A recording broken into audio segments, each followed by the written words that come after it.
Hello, I'm Ted Yacucci, and welcome to this analysis of the so-called magic bullet found in Parkland Hospital in Dallas and proposed by the Warren Commission to have struck both President Kennedy and Governor Connally.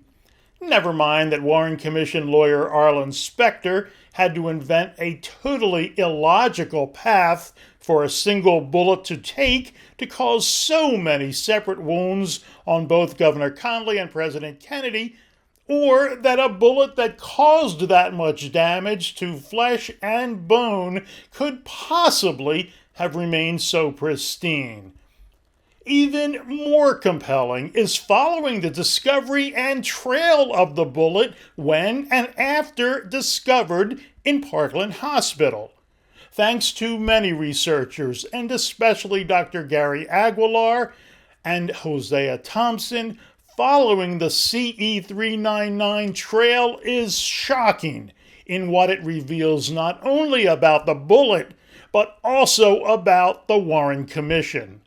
To believe the single bullet theory, you must believe that Lee Harvey Oswald fired a Mannlicher Carcano rifle from the 6th floor of the Texas School Book Depository at President Kennedy. With a single shot, the 6.5 millimeter bullet supposedly pierced Kennedy's suit coat from the rear before puncturing his body to the right of his spine. The bullet exited Kennedy's body through the front of his neck below his Adam's apple. The bullet then punctured Connally's back, shattering his 5th right rib bone. After exiting the front of Connally's chest, the bullet shot through his right wrist, breaking one of the wrist bones, before burying itself beneath the skin of Connally's left leg. Then this incredibly destructive bullet would miraculously be found in almost pristine condition near an elevator in Parkland Hospital. This is the bullet that supposedly did all the damage. Let's start with a chronology of how and where CE399 was found. Parkland Hospital senior engineer Mr. Darrell C. Tomlinson was moving some wheeled stretchers when he bumped one of the stretchers against a wall and a bullet rolled out.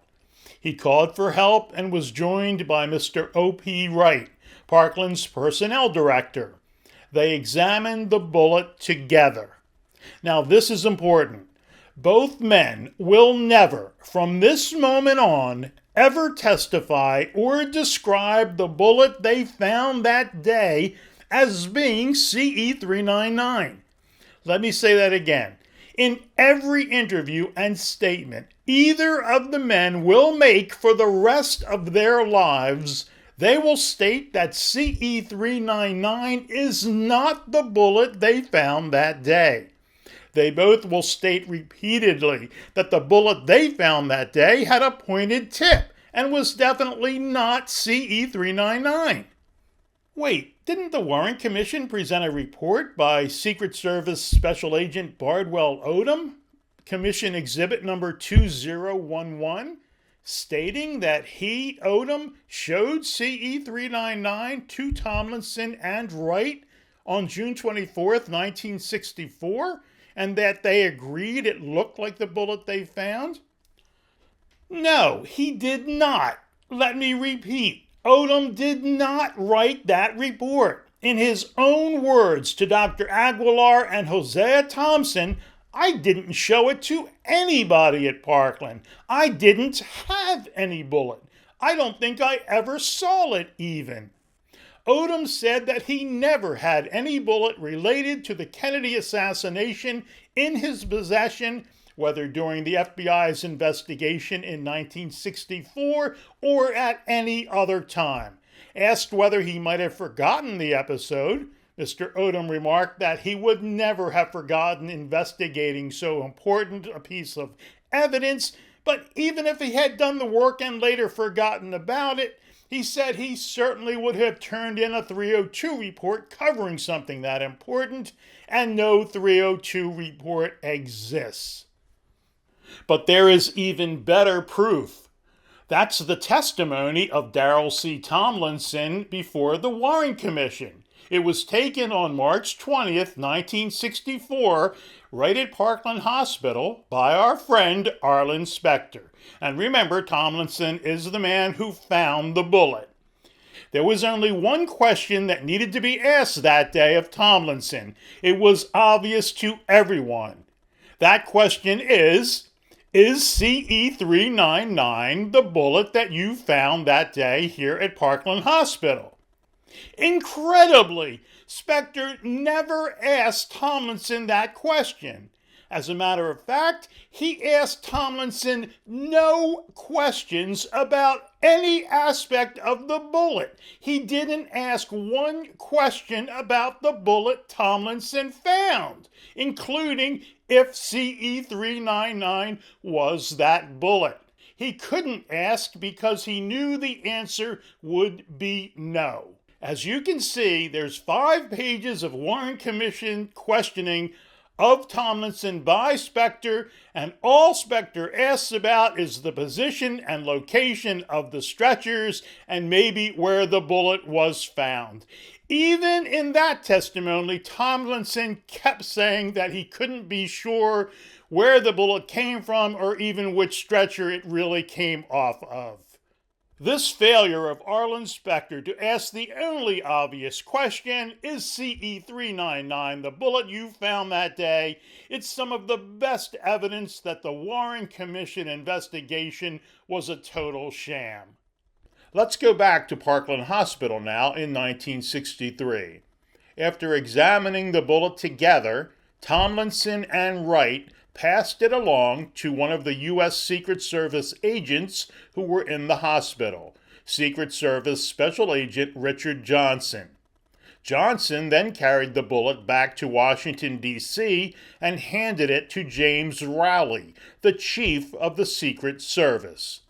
Rowley, in turn, gave the bullet to FBI agent Elmer Lee Todd, who carried it to Agent Robert Frazier in the FBI's crime lab. All right, so after Tomlinson and Wright find the bullet, they turn it directly over to Secret Service agent Richard Johnson, and he turned it over to Secret Service Chief James Rowley. Guess what? Both of these men also state that the bullet they received that day was not CE399. But the Warren Commission couldn't cover up this as easily with a fake report. Let's go back and look at that Warren Commission report number 2011. CE2011 reported about Secret Service agents Johnson and Rowley. A memo from the FBI's Dallas field office dated 6/24/64 reported that on June 24, Special Agent Richard E. Johnson and James Rowley, Chief, advised Special Agent Elmer Lee Todd, Washington Field Office, that they were unable to identify rifle bullet C1, which is number 399, which before the Warren Commission had logged it in as 399 was called C1 by inspection. So on June 24, 1964, FBI agent Todd, who received the bullet from Rowley, the head of the Secret Service, returned with a bullet to get Secret Service agents Johnson and Rowley to identify it. Commission Exhibit 2011 reports that both Johnson and Rowley advised Todd that they could not identify this bullet as the one they saw on the day of the assassination. Commission Exhibit 2011 contains no comment about the failure.